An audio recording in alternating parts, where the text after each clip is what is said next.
Terima kasih sudah menonton. Judul saya hari ini sangat spesifik dan mungkin akan membuat telinga sebagian dari Anda panas. Surga dan neraka, narasi tanpa bukti yang dieksploitasi Protestan sebagai alat kontrol sosial. Kalian sibuk berteriak di media sosial, menuduh Katolik sesat, menuduh tetangga masuk neraka, menuduh ajaran lain iblis. Tapi di tengah kebisingan itu, kalian melupakan satu pertanyaan paling mendasar. Emangnya tempat itu ada? Kali ini saya berbicara menggunakan nalar dan sains.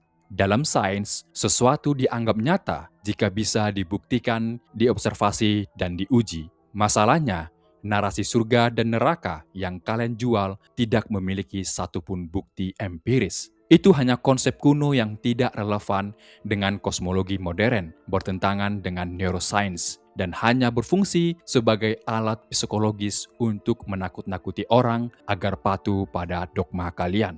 Jadi sebelum kalian sibuk menghakimi siapa yang masuk neraka, buktikan dulu neraka itu ada secara fisik. Jika tidak bisa, maka seluruh teologi kalian hanyalah imajinasi.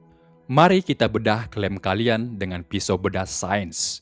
Pertama, neuroscience membunuh konsep jiwa.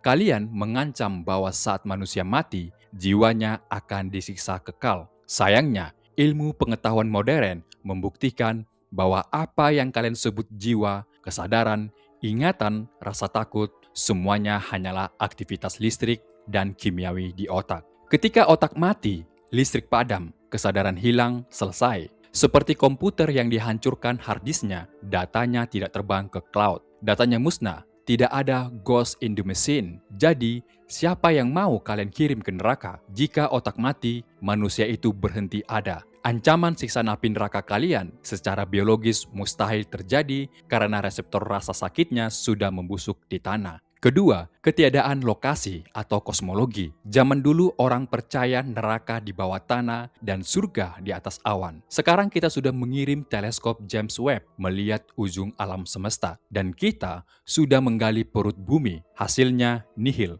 Tidak ada kerajaan emas, tidak ada danau api. Jika kalian berkilah, oh itu dimensi lain. Itu jawaban orang kalah debat. Kalian hanya menjual peta menuju tempat yang tidak ada di GPS semesta.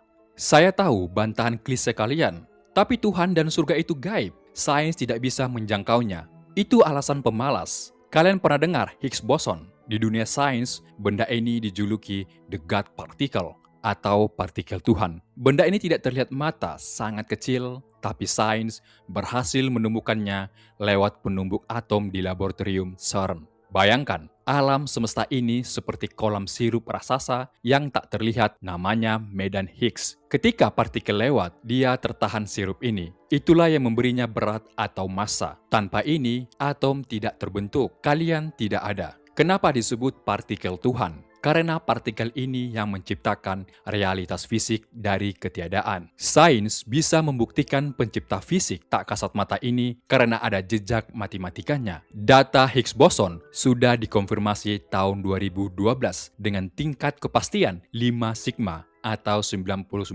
akurat di Hadron Collider. Dunia mengakuinya, pemenang Nobel Fisika menerimanya.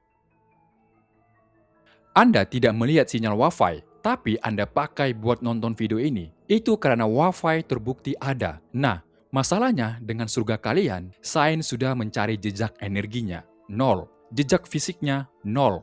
Leon Lederman menamainya God Particle, bukan karena itu Tuhan Yesus, tapi karena partikel itu goddamn hard to find. Sialan, susahnya ditemukan. Itu bukti kerja keras nalar. Sementara kalian cuma modal percaya buta. Jika Higgs boson yang tak terlihat saja bisa dibuktikan sebagai fakta, kenapa surga kalian tidak bisa? Jawabannya karena ajaran kalian adalah fiksi. Jika tidak ada buktinya, lantas kenapa ajaran Protestan ngotot sekali soal neraka? Jawabannya ada di psikologi evolusioner. Manusia purba butuh rasa takut untuk bisa diatur. Kalian menggunakan konsep neraka sebagai polisi gaib. Awas kalau kamu Katolik, menyembah patung, menyembah Maria, nanti masuk neraka. Seolah-olah kalian mengerti ajaran Katolik, padahal kelompok kalian baru lahir kemarin sore. Awas kalau tidak ikut tafsir pendeta A, nanti masuk neraka.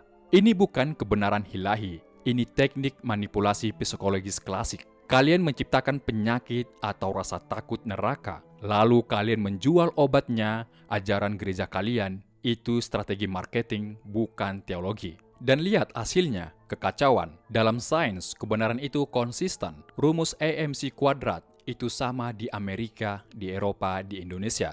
Itu tanda kebenaran mutlak. Tapi kalian ada 40.000 denominasi. Pendeta A bilang boleh, pendeta B bilang dosa. Gereja A main musik rock, gereja B melarang musik. Bagi saya, ini bukan kebenaran ilahi, ini adalah entropi. Jadi sebelum Anda menunjuk orang lain sesat, saya mau tanya, dari 40.000 pecahan gereja Protestan, mana yang satu-satunya benar? Jangan bilang semuanya benar, karena ajarannya saling bertabrakan.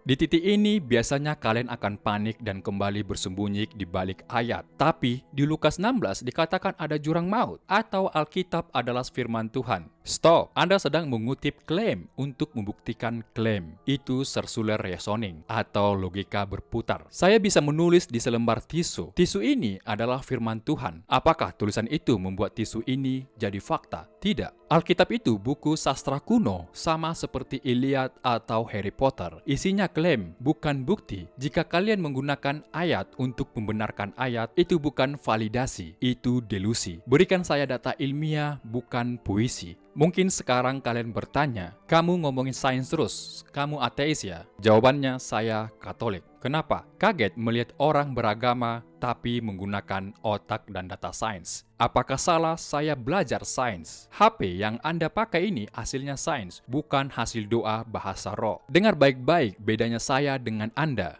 Meskipun iman saya mungkin tidak sefanatik Anda, tapi saya berada di dalam gereja Katolik. Ini adalah institusi yang rapi. Aturannya jelas, hukum kanonik. Punya sejarah 2000 tahun dan dihormati oleh seluruh dunia.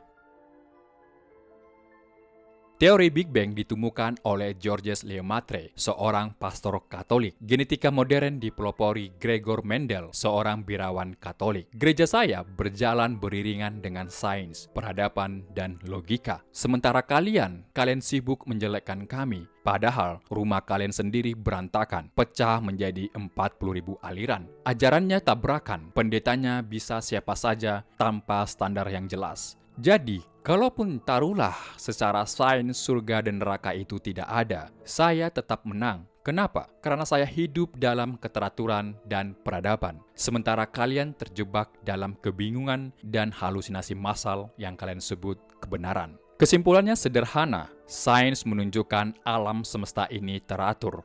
Jika Tuhan itu ada, Dia pasti menyukai keteraturan. Tapi melihat Protestan, yang saya lihat hanyalah kekacauan. Surga dan neraka yang kalian ributkan itu hanyalah alat kontrol sosial, strategi marketing untuk menakut-nakuti orang agar tidak pindah ke gereja sebelah. Saran saya, belajarlah dari Katolik soal manajemen organisasi, atau belajarlah dari sains soal pembuktian data. Jangan cuma modal teriak haleluya, tapi logikanya kosong. Saya minta bukti, bukan puisi.